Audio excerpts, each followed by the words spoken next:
Tiġi fit-tmiem esperjenza unika għal 42 żagħżugħa li qattaw 3 ġimgħat il-Korea t'isfel għal World Scout Jamboree, avveniment li jsir kull 4 snin.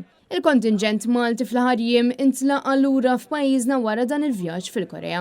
Jikkummenta ma' Net News Sean Spiteri jispjegana kemm din l-esperjenza fissret għalih. Għalkemm da Jamboree kien wieħed ibes xorta naħseb li bħala partiċipanti ħadna xi ħaġa ħafna affarijiet minnu u kienet esperjenza tajba ħafna għalkemm sibna challenges ibsin imma xorta naħseb li we push through u jekk kellna bżonn nagħmlu xi ħaġa dejjem għamilniha.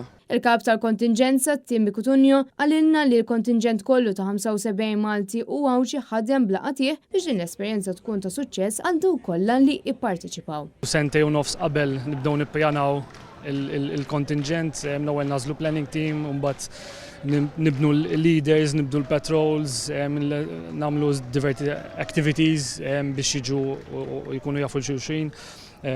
Peress li hija trip twila, irdu jiklikjaw bejnietom għax jekk jkollok problemi, ħafna mili l-bot mill-Malta, ma sax taqbad isma' hemm problema mur id-dar, it takes a lot of work. L-adulti importanti għax huma il-ġebla li torbot kollox. Għajjinin ħafna bħalissa għax it was a difficult jamboree. Tallimna ħafna, esperjenzajna ħafna, għaddejna minn ħafna ma' xulxin u naħseb dik l-esperjenza ġabitna iktar close ma' xulxin. Esperjenza li minkejja l-pjanijiet kollha li saru minn qabel xejn ħadd qatt ma basar dak li kienu se jgħaddu minnu. Fil-fatt, l-attivitajiet kellhom jinbidlu xi ftit jew wisq biex jadattaw għal kundizzjonijiet tat-temp li esperjenzaw kif jispjegana Kummissarju Internazzjonali Edward Vella. Il-moment meta qalulna biex nevakwaw il-campsite minħabba li kien ġej tajfun fuqna. Ġifieri aħna dejjem play safe, better safe than sorry, kellna niġu evakwati, xorta ma laqatx it-tajfun fejn konna.